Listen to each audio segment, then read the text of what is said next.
Guys, pasalamat lang ko sa nagpadala aning rambutan. Gikan sa Canary. Kay Nico.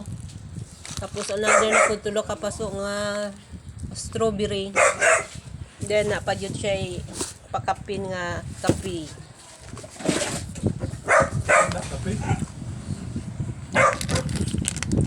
Muna iyang kape. Costa Rica kape. So katila-tilata ng mga imported ginagmay. Salamat kay Nico. God bless.